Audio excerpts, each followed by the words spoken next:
Hello today, folks. So we're going to be doing something a bit different than just the usual memes. Today we'll be talking about elections. To start off, we'll do the Commander-in-Chief of the United States, the President. So, at the presidential level, Vermont actually voted for a third-party candidate before they voted for a Democratic one. William Wirt of the Anti-Masonic Party won the state in 1832 election, while Vermont wouldn't vote for a Democrat until Lyndon B. Johnson won the state in 1964. Minnesota also did this, with its voting for Theodore Roosevelt of the Progressive Party, go Bull Moose, in 1912 before voting for Franklin D. Roosevelt in 1932. Alaska has voted Republican in every presidential election except for one, that one being the vote for Lyndon B. Johnson in the 1964 election. Ralph Nader received almost 29,000 votes from the state, which gave him 10.07% of the popular vote.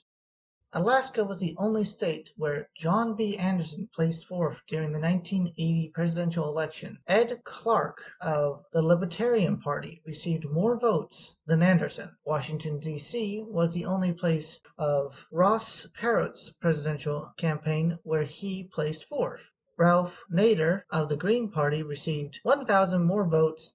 Every state is guaranteed at least one representative and two senators, which gives them free electoral votes. However, some states had less than 3 electors cast their ballots in the past. New York did not appoint their electors in time for the 1788 election. One of Vermont's electors didn't vote in the 1792, and Mississippi had one of its electors die before they could cast their vote in the 1820. One of Nevada's was snowed out and was unable to cast their vote in the 1864 election, and one of Washington, D.C.'s electors abstained in the 2000 election to protest D.C.'s lack of voting representation in Congress.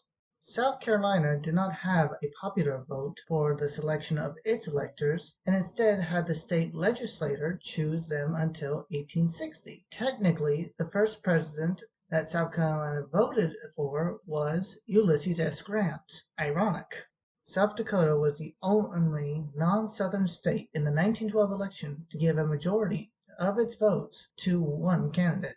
Arkansas and Washington, D.C.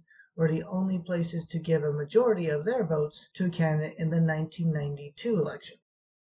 Moving on from the Commander-in-Chief, now we'll be talking about candidates, their lives and deaths. So, the first presidential candidate to be assassinated during the campaign was Joseph Smith. He ran an independent campaign with Sidney Rigdon as his running mate in the 1844 election, but was killed on June 27th. The last major favored son campaign was conducted by Douglas Applegate in the 1988 Democratic primary. He was a member of the House of Representatives and the only ran to win the 6 delegates within his district. He won 1 delegate and later voted for Michael Dukakis at the National Convention. Mel Conahan, Hal Boggs, Dennis Hoff, David Angel, and Patsy Mink all share something in common. They all won elections after dying. Susanna Salter, the first woman that was elected and served as a mayor, was placed as a candidate as a joke and was a member of the Prohibition Party. Douglas MacArthur and Harry F. Burr ran as presidential tickets by the Constitutional Party in the 1952 election without their permission. Burr even tried to have his name removed from the Texas ballot. The ticket received 17,250 votes in the election. We've talked about the Commander-in-Chief and we've talked about the candidates, their lives and deaths, and sometimes how they just got dragged into it. But we should also take to remembering that it is not always just the Democrats and Republicans who run in the United States electoral elections. Sometimes we have third parties. In 2009, Richard Nagin, as a member of the Communist Party, and Brian Cummings, a member of the Green Party, were the only candidates on the ballot for the nonpartisan city council election in Cleveland, Ohio. Cummings won the seat, though sometimes we actually do get people on the ballot. For example, Cam Gordon was the only Green Party member of the Minneapolis City Council in the 2013 election. His only opponent was by the Socialist Workers' Party. Sometimes, to win an election, it only takes a single issue. Michael Dukakis won Iowa by over 10% in the 1988 election due to a farm crisis that was going on at the time. This was also one of Lyndon LaRouche's best states due to his farm policies. The Democratic Party lost control of the House of Representatives in the 1918 election. One of the major factors in their defeat was the $2.20 per bushel price control they had set on wheat. Areas with more wheat acreage were more Republican, and the Republicans gained 22 seats in the 10 highest wheat producing states.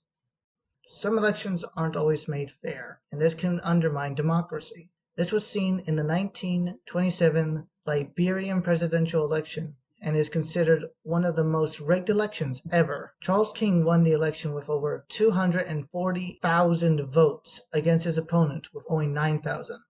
There are only 15,000 registered voters in the country. Elections can be a complicated affair, and sometimes we may not always agree with them, but it's important to respect them.